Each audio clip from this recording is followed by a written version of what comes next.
Welcome to NTD Evening News. Our top story tonight, a move from Democratic lawmakers that President Trump is describing as seditious behavior. In a video, half a dozen Congress members called on service members to disobey what they called illegal orders.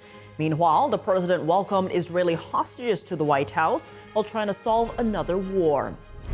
A memorial for former Vice President Dick Cheney was held at the Washington National Cathedral. Former Presidents George W. Bush and Joe Biden were among the dignitaries in attendance. Ukraine confirms receiving a U.S. drafted plan to end the Russia-Ukraine war. Arian Pazdar has the next steps President Trump is scheduled to take. The Israel Defense Forces say they killed a senior Hamas commander in the Gaza Strip.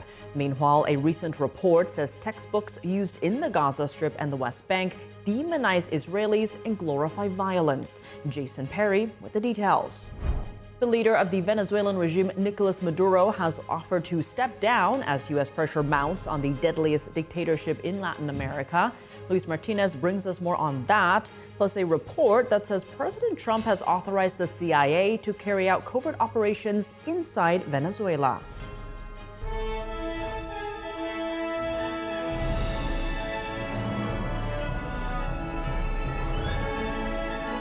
This is NTD Evening News, live from our global headquarters in New York City. Here's Tiffany Meyer.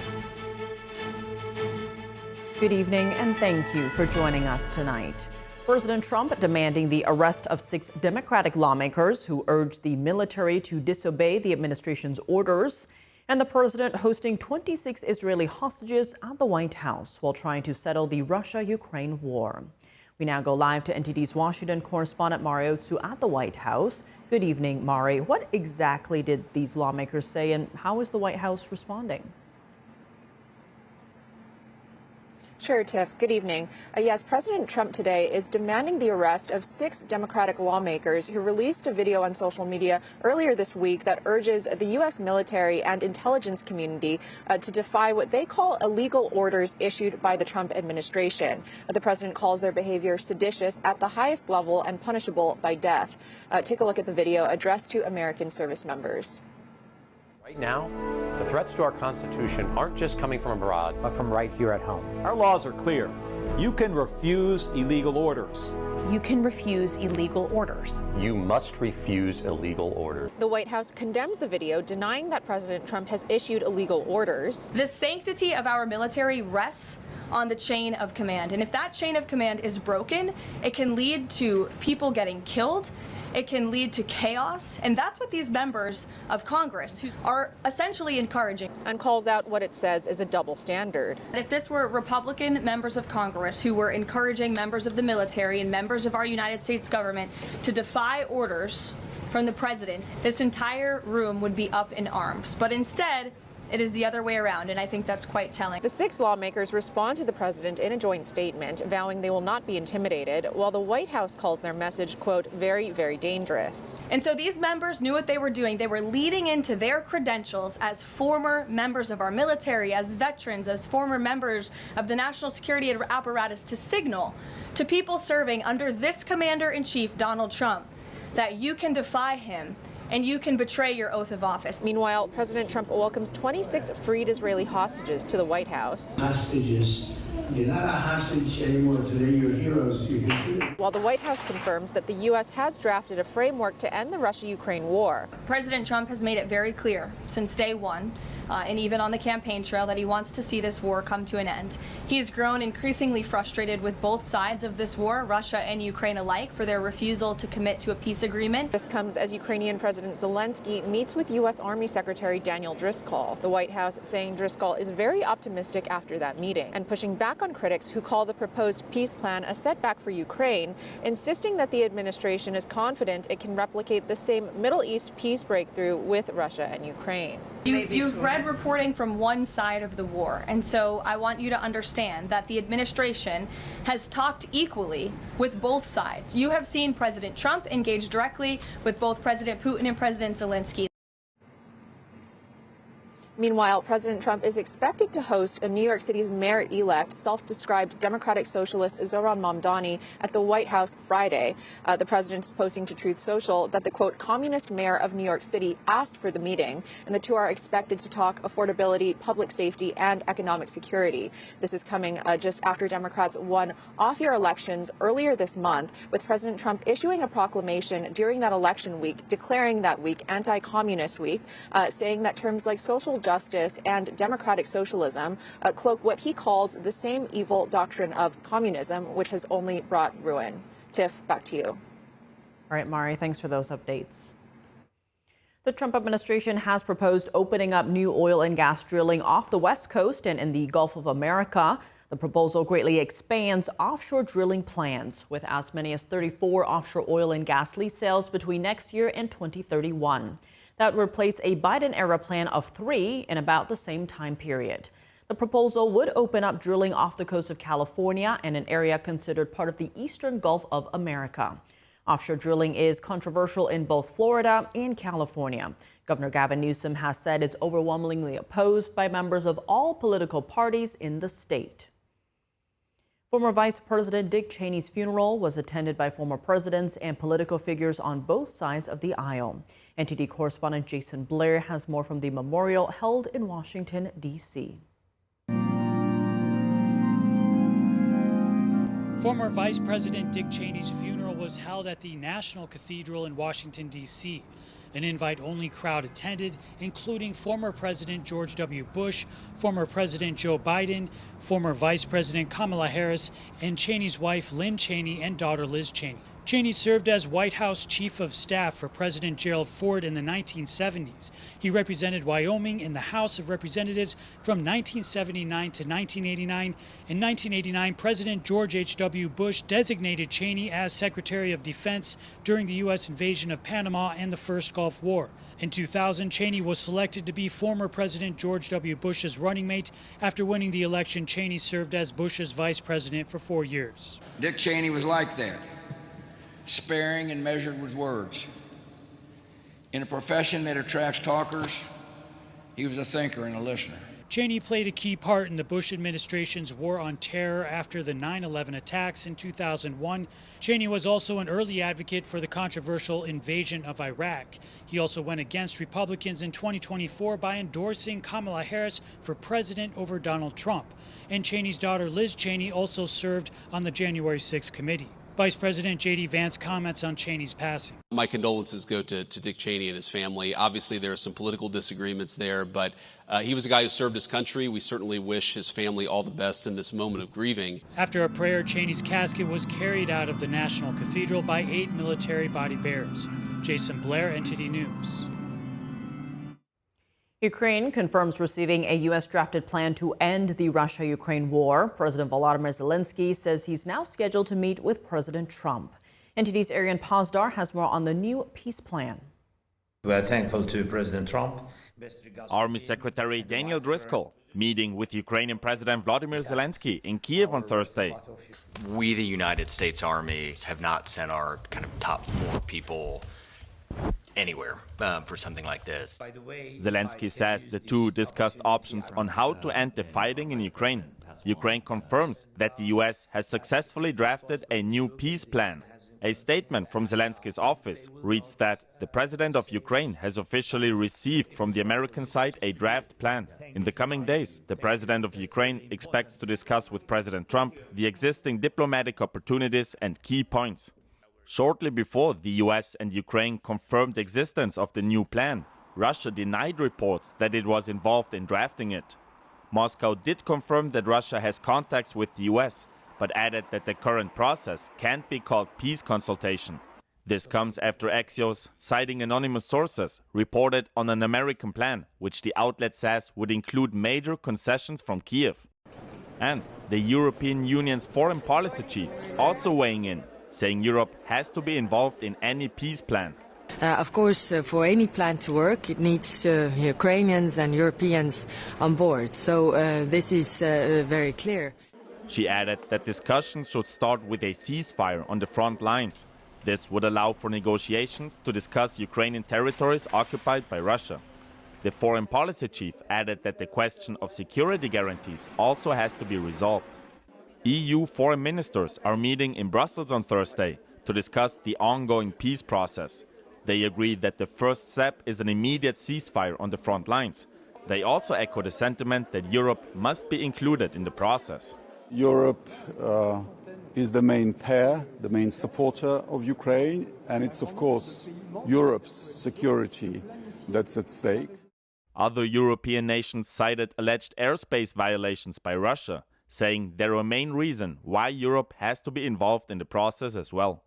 Arian Pastar, NTD News. In the Middle East, the Israel Defense Forces say they killed a senior Hamas commander in the Gaza Strip. Meanwhile, a recent report says textbooks used in the Gaza Strip and the West Bank demonize Israelis and glorify violence. NTD's Jason Perry has the details. International journalists recently took a tour inside the Gaza Strip alongside Israeli forces. Most of the territory was destroyed during the 2-year war between Israel and Hamas. But a spokesperson for the Israel Defense Forces said Hamas still hasn't changed. They haven't changed who they are. And it's going to need pressure from the international community and maybe also from Israel. Hamas is trying to assert dominance in Gaza, is trying to assert their power, and Hamas is parading the street. And on Thursday, Israel released this video of a strike on Hamas terrorists who were holding guns on this corner of the Gaza Strip. Israel struck other terrorist infrastructure in the territory the day before. Israel also said they killed the commander of Hamas's naval operations and another terrorist who had held Israeli hostages. The strikes come during the ceasefire, but Israel said they were in response to Hamas violating the agreement by shooting at Israeli troops. But that does not appear to be a one-time incident. Israeli forces have reported killing multiple terrorists almost daily who continue to approach Israeli troops in a threatening manner. Israel's foreign ministry recently posted a video of a Palestinian father whose son was killed during a terrorist attack against Israelis. And he said that what he looked forward to most in life was to be, quote, the father of a martyr. And the terrorist father can now receive money from the Palestinian Authority, the body currently governing the West Bank. It has a policy that pays the families of terrorists who harm or kill Israelis if the terrorist is injured, killed, or detained in the process. A recent report by Impact SE, an Israeli nonprofit that monitors educational content, says that school textbooks issued by the Palestinian Authority, quote, demonize Israel and glorify martyrdom. The report says the Palestinian Authority's curriculum teaches that martyrs are promised a place in paradise, forgiveness of their sins, and 72 beautiful women. The report also says the curriculum encourages students to research what it calls the benefits of martyrdom. In another development, Israeli Prime Minister Benjamin Netanyahu reacted to Saudi Arabia planning to buy F-35 fighter jets from the United States. The Times of Israel quoted Netanyahu as saying in an interview with Abu Ali Express that he had talked with Secretary of State Marco Rubio, who reiterated that Israel will keep its qualitative military edge. Jason Perry, NTD News. President Trump has instructed his national security team to ready options for operations in Venezuela. Our Washington correspondent Luis Martinez has more on the story.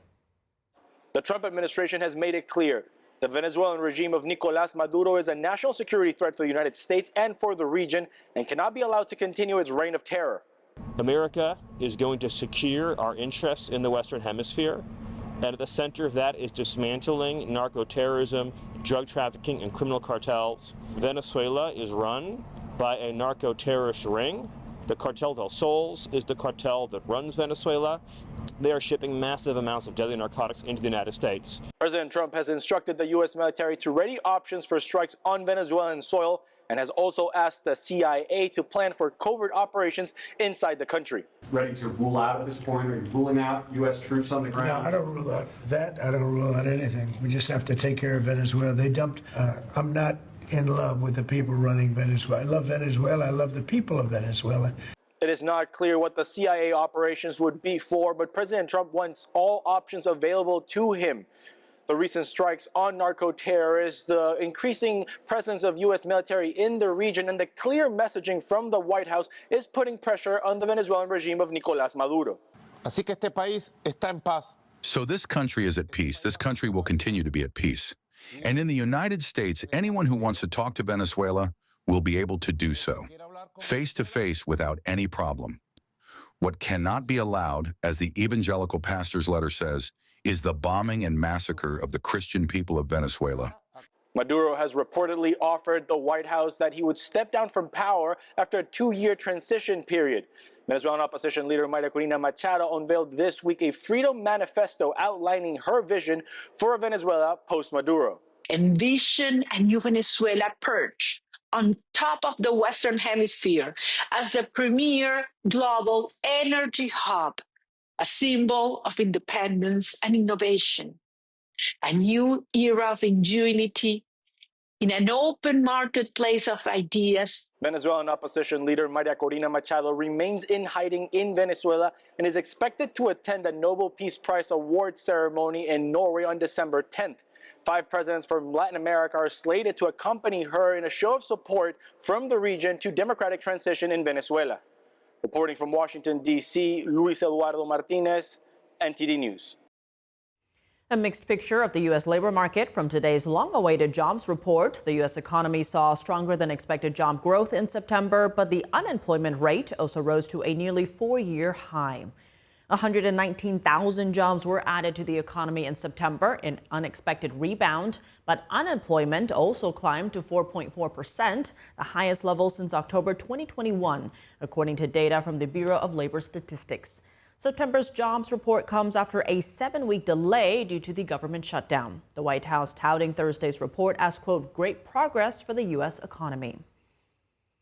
Coming up, a House Democrat from Florida faces money laundering charges after a grand jury returns an indictment against her and several others. Arlene Richards has the details. California faces an estimated deficit of $18 billion, and the state's legislative analyst says it would cost a lot more than that to fix the budget. David Lamb reports. Senators on Capitol Hill looking at U.S.-Taiwan cooperation. A panel of experts say if Taiwan falls, the impact on the U.S. would be severe. Jack Bradley brings us a look at how Beijing's shadow campaign is targeting America. And lawmakers expose the Chinese Communist Party's attacks on religious freedom and why it poses a threat to Americans. Melina Weisskopf has more on that after the break.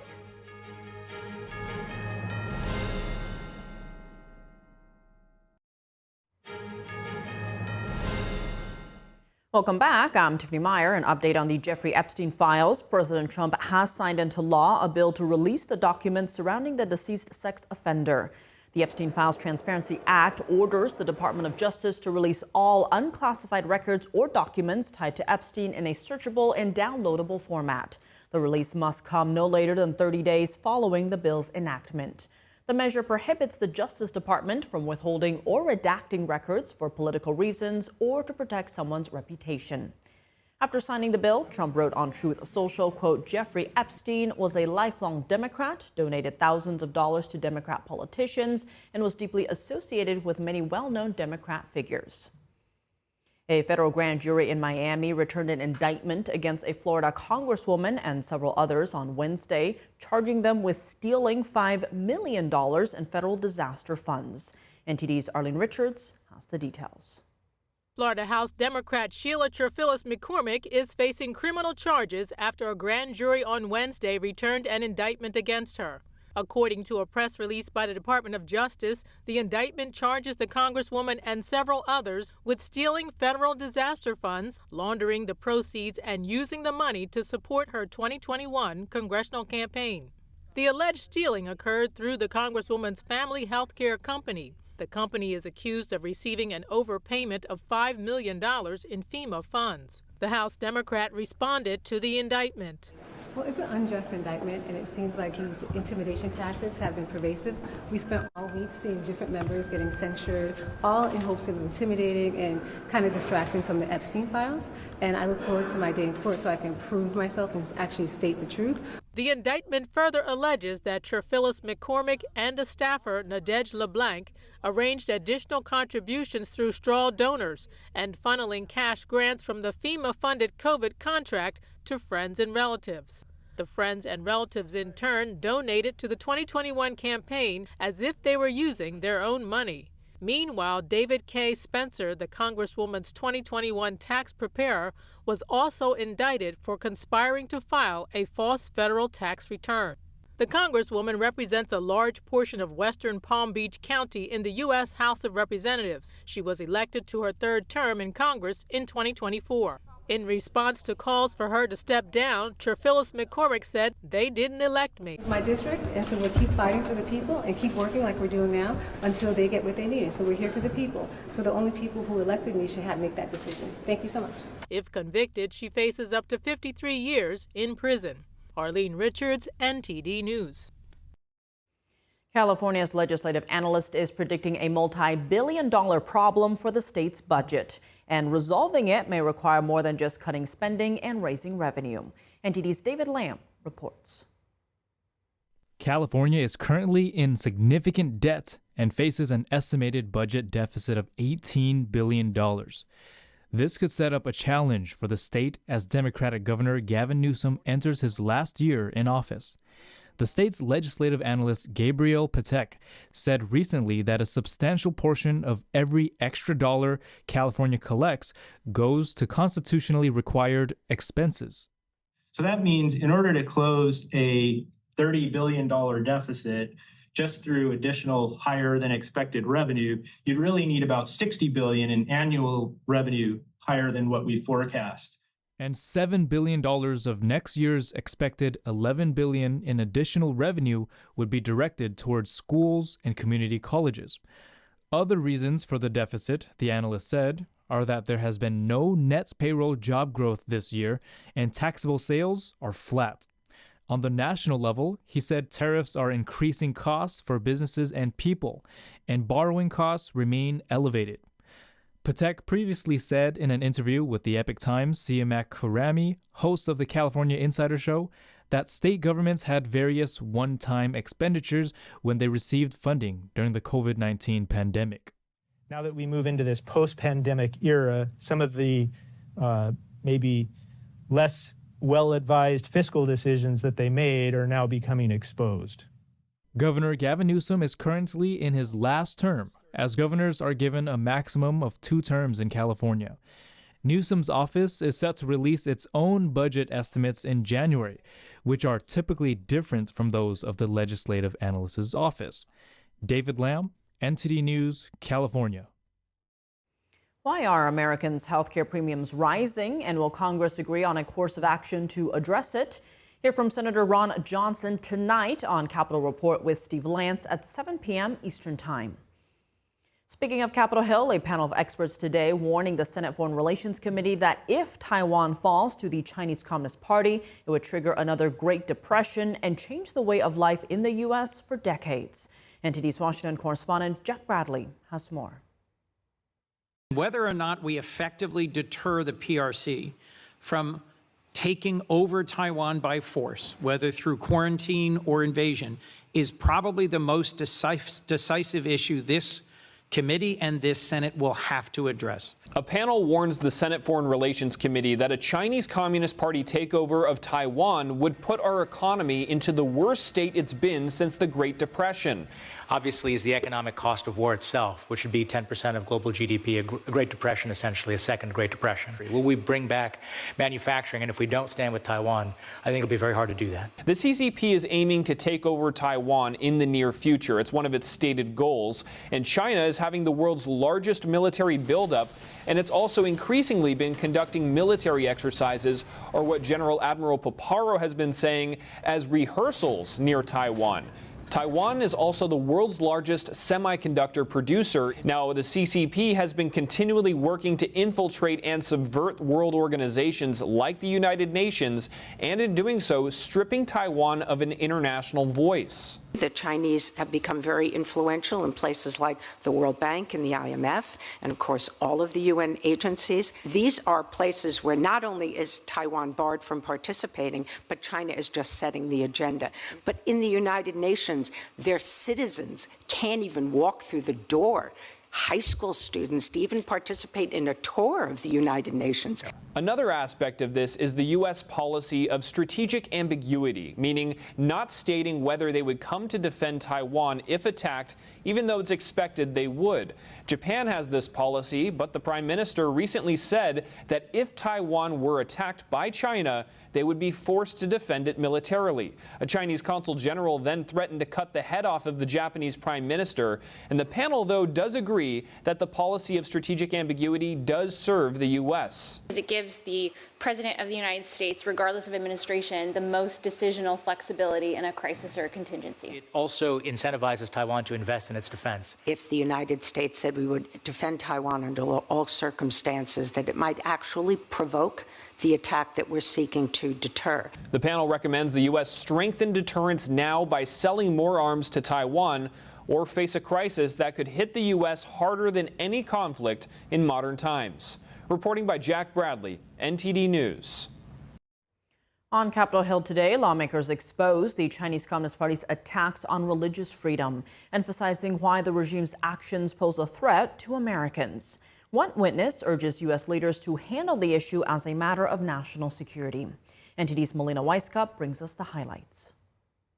The CCP fears the power of faith because it is a source of values and moral authority it cannot control. In search of global dominance, the Chinese Communist Party has sought to deprive people of their own spiritual consciousness. Witnesses at today's hearing expressed why this strikes at the heart of American values and threatens U.S. world leadership. Their intimidation and surveillance of individuals in the U.S. is a direct assault on U.S. rule of law. America being able to defend its value abroad also shows America's strength, and if it's not able to defend something that is so critical and so core to American values, then they see that as weakness. While the attack on faith has been present since the CCP's inception, the severity has only worsened over time. In 2022, Chinese leader Xi Jinping escalated attempts to eradicate the meditation discipline Falun Dafa, also known as Falun Gong, with a special focus on the United States. The Chinese Communist Party fears Falun Gong more than anybody. Much more fearful of that, as I said, than of our aircraft carriers or nuclear weapons. They fear their own people. Well, why? Well, because they are afraid of losing control. They're not acting like a confident country. The Falun Info Center reports that the regime is attempting to change public opinion and turn U.S. institutions against Falun Dafa through carrying out nearly 200 violent threats against its adherents, not limited to Chinese diaspora. Attacks have gone so far as CCP proxies attempting to weaponize the U.S. legal system to target a U.S.-based dance company by the name of Shen Yun. It was founded by Falun Dafa practitioners to expose the persecution and to revive traditional Chinese culture. I asked the chairman of the commission, as well as witnesses, what's at stake if Americans don't take this threat seriously. 95% of Americans would find that offensive. Wait, you got communist Chinese intimidating American citizens over Xi Jinping wanting to shut down religion? Here, every human being has in his heart or her heart a sense of freedom, human dignity. If they want to practice religion, you hear about how many Christians are in China? I didn't know it was that big of a number. And that is something that these dictators fear. And they oppress it, and they oppress it aggressively with billions of dollars that they spent in the most high-tech surveillance systems the world has ever seen. So if they're so scared of religion, we should be backing it. We will change China, or China will change the world. And that's the level and scale of battle we're at now. Ambassador Brownback is urging U.S. leaders to treat this as a matter of national security and to use tools like economic sanctions to fight for spiritual freedom. Reporting from Washington, D.C., Melina Weisskopf, NTD News. Coming up, a new documentary from the Epoch Times explores the life of Charlie Kirk and the circumstances that led to his assassination. Joshua Phillip, the host of Truth Under Fire, The Framing of Charlie Kirk, joins us to discuss how truth can become a casualty to outrage and cancel culture, and how one man's courage to stand for truth cost him his life. We'll be right back with that conversation after this short break.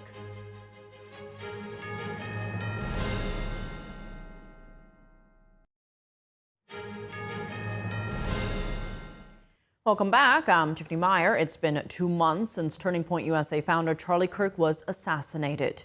Charlie was a pioneering voice in America's modern culture wars. His message inspired millions of young people while provoking a storm of criticism, distortion, and hostility from those who opposed him.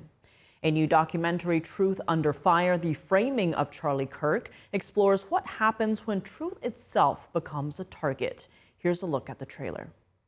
How was Charlie Kirk framed by the narrative system? An anti-Semite, as a purveyor of misinformation, as being someone on what they call the hard right. He's been slandered and lied about by people on the left. They want to create an atmosphere of fear where I'll stop doing what I'm doing because I'm worried that I'm going to get murdered. Charlie Kirk was shot down on a college campus, not with a weapon in his hand, but with a microphone. What kind of threats did Charlie face, and did he ever confide in you about these? He would say, you know, this is a dark time spiritually, pray for me.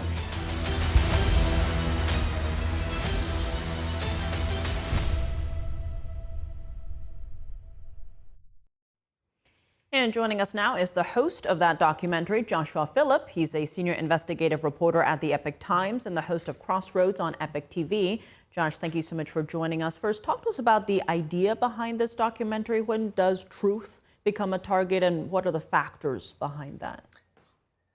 Yeah, so when I first set out to make this documentary, I was looking at two things. One was the effect Charlie Kirk actually had, and what he really stood for. The other thing I wanted to look into was how a system labeled him, how he was labeled as a racist, an anti-Semite, and a bigot, and every other name in the book. And what we found through the investigation is there's a system for this. There's a system where organizations, NGOs, media, establishment media, they find a person they don't like, saying something they want to shut down. They misrepresent information. They'll take things out of context. They'll deceptively edit clips. They'll change it around. They'll use that to frame a narrative, call them a name, and then they call them that. Then the next media comes in and says, well, this media says that so-and-so is a racist. They say there's a bigot. After that, the next one comes in and say, well, people say he's a bigot. People say he's a racist. Next one comes in, he's a racist, he's a bigot. And then there are organizations then that fund grassroots like Antifa, things like that, violence organizations, and they start threatening them. They target them, they attack their supporters, they threaten their families. And this is the system where hit pieces go after your finances, hit pieces go after your reputation, hit pieces go after your family, and hit pieces make people too afraid to speak out. And really, that's what I think we tried to expose in this documentary, is the system at work that really did that to Charlie. But again, also showing a more positive message of what he really stood for, what was the real Charlie Kirk. That's the idea of it. A lot to unpack here for sure. In your investigative and on-the-ground reporting, what stood out or surprised you the most? I think the biggest moment for me was at Charlie Kirk's memorial. And I mean, it was incredible. I've never seen anything like it. Tiffany, I know I was there with you, actually, we covered it. But when we were walking into the stadium, and I mean, they had two completely full stadiums. There was this moment where, more people showed up to his memorial than like Martin Luther King Jr., more than Elvis Presley, right? And it wasn't a political thing. It was like a religious thing. It felt like, for the first time in my life, I had really seen what a martyr looks like. Somebody who, in their death, represented something that inspired really a return to faith in people. And that moment, I realized this was bigger than just some political thing. This was something big happening in America. Now, there's been an acceptance of political violence in some circles. We saw that against Charlie Kirk. What did you find through your investigation about what forces are behind rhetoric like that? Well, what I found, and a few people said this, violence, and Robbie Starbuck talked about it, for example, violence and political violence is no longer like some fringe thing. It's mainstream. It is mainstream, where calling for violence, celebrating death, saying, who's next, that type of thing, it's all over the place. It's mainstream. You have media organizations tied in with it. You have NGOs tied in with it. You have grassroots protest organizations tied in with it. And you even saw it with Charlie Kirk's death. Journalists celebrating, cheering, people at different companies celebrating, cheering, people on Blue Sky saying, who are we going to do next? Who is it? We saw the same thing with Luigi Mangione when he went up and murdered this, healthcare executive, shot him on the street, or accused of at least. What was the reaction? You had major news publications saying, well, maybe he deserved it. Maybe this is the right thing to do. To an extent, violence as a political solution to issues has been normalized. And that is a terrible place for our country to be in. That is a terrible place for our country to be in. So I think it is being recognized now. And I think through Charlie Kirk's death, we're seeing now where hatred goes. We're seeing what it causes. And what do you hope audiences walk away with from this documentary? Well, I really hope that people come away with an understanding of what Charlie Kirk actually stood for. That there is a system in America that is designed to make you hate people. It is designed to make you hate people. And oftentimes it's not based on real information. It's based on misrepresentation of facts. It's based on political attacks and political interest. It's based on things because somebody sees somebody as too powerful and too influential, and they need to destroy them. And when you start recognizing this machine in place, that a lot of the media is part of it, and I think we do it pretty well here, but a lot of the establishment media is part of this. You start seeing it and you realize, you know what? I need to not get pulled in by it. I need to judge things for myself. I need to look at the evidence myself, and I need to draw my own conclusions and not have my heart pulled all over the place by what other people trying to manipulate me want to do with it.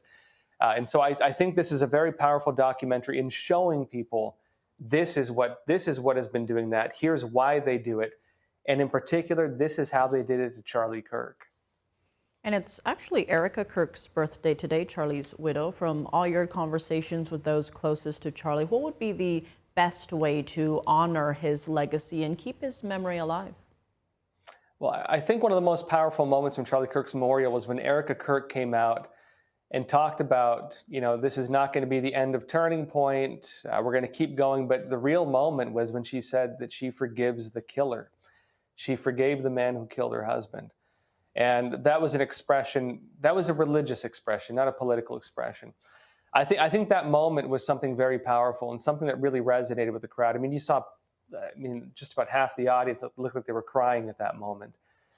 The idea that, yeah, you've wronged me, you've done terrible things. I still believe in justice, but I'm not going to hold hatred in my heart. And I believe that maybe you can be changed. Maybe if I show you love and kindness, you can turn into a different person. That was a very powerful moment. Definitely a very memorable and powerful moment, as you mentioned. Joshua Phillip, thank you so much for joining us. Pleasure. Coming up in the NFL, Bengals quarterback Joe Burrow returns to practice after more than 2 months on injured reserve. But will he play Sunday? Dave Martin joins us to discuss. And from high-performance electric cars to off-road concept SUVs, automakers rolled out major reveals at this year's LA Auto Show. Christina Corona brings us there when we come back.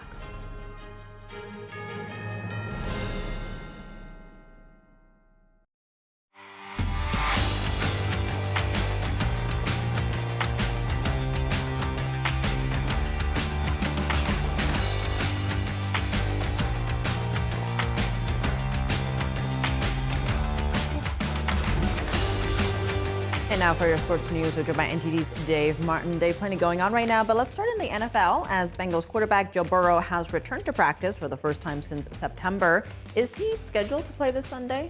Not Sure. Now, Bengals head coach Zach Taylor said he has not made a decision yet. Now, it's a tough call right now because they need him back badly, of course. They started the season 2-0 with him starting at quarterback. He injured his toe in that second game, though. They've lost 7 of the 8 games since then. Of course, if he comes back too quickly and re-injures it, then the rest of the season might be lost. Burrow, clearly one of the best quarterbacks in the game. He's finished 4th in the MVP voting 2 of the last 3 years. So it's kind of a wait and see at this point. Now, elsewhere in the league, Baltimore Ravens quarterback Lamar Jackson returned to practice today after missing Wednesday's practice with an ankle injury. He's currently listed as questionable. Now, Jackson has led Baltimore to 3 straight wins since returning from that hamstring injury back in October. So that's kind of a dangerous game, this football, especially for quarterbacks. Yeah, sounds like it. Shifting gears to Major League Baseball, though, the league announced new 3-year deals with NBC, ESPN, and Netflix to air games through 2028. Now, these come after what appear to be some tumultuous negotiations with ESPN. Yeah, ESPN originally opted out of the final 3 years of their deal back in February. Now, the main part of that deal was the Sunday Night Baseball package, and it paid Major League Baseball $550 million a year for that. Now, after they opted out, MLB Commissioner Rob Manfred referred to ESPN as, quote, a shrinking platform in a memo to owners. So it got a little acrimonious there, like you said. But ESPN now back in the fold with a new deal and reportedly for the same $550 million per year price tag, both a different package. Now they have a 30-game midweek package, plus they can sell and distribute games for some select teams. Now, meanwhile, NBC gets ESPN's old Sunday Night Baseball package, plus the entire wild card round of the playoffs, but they're reportedly paying $300 million less than that $550 that ESPN was paying for a similar package. So there you go. And finally, Netflix is going to pay approximately $50 million for the opening day games, the Home Run Derby, and that special Field of Dreams games, which baseball just announced will be returning. So I'm very excited for that one. Be out in the cornfields of Iowa there, right where the movie was. And acrimonious. Also the return of the SAT words. Moving to tennis news, though, yesterday we talked about Roger Federer's induction into the International Tennis Hall of Fame, but there's a bit of a story about how Federer was notified of this honor. Can you tell us about that? Yeah, he got a video call from former tennis greats Kim Clijsters and Patrick McEnroe, who are joined by a number of tennis Hall of Famers like Boris Becker, Chris Evert, to name a few. It was pretty neat. Now, here's Federer talking about that right now. I mean, the honor is a really big one for me, being recognized by the International Tennis Hall of Fame. To be inducted, you know, in a little bit under a year now, feels amazing. I'll never forget the words of Pete Sampras when I asked him, how was it, the Hall of Fame? Did you enjoy it? Was it better than you thought it was? And he told me, Roger, you have no idea what's going to hit you. It's so emotional looking back down memory lane, being at the sort of the home of tennis. Felt magical, and for me today the way I got the video call from Kim Clijsters and Patrick McEnroe was beautiful, and then having all the legends talk so nicely about me and shower me with compliments was incredible. At a place that means so much to me, you know, I'm so incredibly grateful to Swiss tennis. Today the street where we are right now is called Roger Federer Street, and it was also a message and a way to show the kids, if I can do it, you can do it, because I had no idea at 13, 14, 15, 16 years old that I was going to make it into the Hall of Fame, or that I would win Wimbledon or become world #1. I knew none of those things, and the uncertainty was real, and I think I was able to share that with them, have them take part in something super meaningful to me. Cannot wait to go to Newport, Rhode Island. I've never been there, so looking forward to it, and hopefully see all the legends there, and really happy I can join the club. So quite an honor for Federer, and as you know, a fan like me, I'm looking forward to seeing this happen. Are you gonna go there? I've already put in vacation days for it. I'm gonna take the whole week off. Hopefully during that time he gives me an autograph, or maybe an interview. That'd be even better. That would be awesome. I'll let you know, okay? All right. I'll take some selfies with them. You do that. Looking at tonight's sports schedule, though, the Buffalo Bills play at the Houston Texans on Thursday Night Football. Yeah, Bills versus Texans. Now, Josh Allen and the Bills face the league's toughest defense in terms of both fewest yards allowed and fewest points allowed. Bills, meanwhile, a little shorthanded on offense, down a couple wide receivers and a tight end. Houston, meanwhile, will be without starting quarterback C.J. Stroud for the third straight game, out with concussion. So Bills actually are 5.5-point favorites in this one. Game starts at 8:15 Eastern Time and will be on Amazon Prime. Got all that? All right. Well, Dave, as always, thanks for joining us. Thank you, Tiff. The 2025 LA Auto Show is officially underway in downtown Los Angeles, showcasing some of the year's most anticipated vehicle debuts. NTD's Christina Corona takes us inside for an exclusive look. We're here at the 2025 LA Auto Show at the Los Angeles Convention Center, where visitors can see hundreds of new cars and the latest innovative auto tech from manufacturers around the world. Several vehicles are making their North American debut, including the 2027 Kia Telluride and Hyundai's all-new Ioniq 6N, which features advanced engineering, cutting-edge software, and a bold new design. The 6N's dual-motor all-wheel drive powertrain, it delivers up to 641 horsepower boost mode and good for 0 to 60 under 3.2 seconds and a top speed of 160 miles per hour. Hyundai also unveiled its Crater SUV concept. It's a rugged, compact model blending Hyundai's signature design with off-road capability similar to the Jeep Wrangler, Ford Bronco, and GMC Hummer. Visitors can also take part in on-site test drives. NTD got behind the wheel for an exclusive ride in the newest Jeep Wrangler Rubicon X. Also, you can see the whole way over. Once we start to go up here, can't see a lot over the hood. We're in full low, so using the four-wheel drive system, using traction over momentum. The tyres really gripping on the metal grate, so giving us loads of traction as we go up. Lots of power from the engine. The crevasse needs to stay nice and level across this, so I'm using the yellow guides on the screen to help me line up, make sure we go right down the middle. Don't want to slide into the bottom. We even got to experience what the Hyundai Ioniq 5N feels like by testing it out virtually, part of a special collaboration with Gran Turismo from the PlayStation franchise. Ford is also showcasing its 2026 Mustang RTR. This actually has technology from all of the best of the best from Ford, Le Mans winning Ford GT. It's got anti-lag technology. From the Ford GT on a Mustang EcoBoost, it has Dark Horse suspension and Dark Horse componentry from our Dark Horse feature car. Ford brand manager Ryan Shaughnessy says the Mustang RTR is equipped with top-tier performance gear, unique styling, and technology inspired by Ford's Le Mans winning GT. And it's got GT Performance Pack content standard, so the raised rear wing spoiler, the big Brembo brakes, you got to get some footage of that, and the Hyperline, and the 30mm wheel offset, and that's why it has such an aggressive look. The LA Auto Show will run from November 21st through the 30th. For the next 10 days, visitors can explore hundreds of new cars, compare features, and even place pre-orders on site. Reporting from the 2025 LA Auto Show in Los Angeles, Christina Corona, NTD News. And that's all for today's news. Round-the-clock coverage, visit us at ntd.com/live or download our NTD app. Thanks for tuning in. I'm Tiffany Meyer. Good night.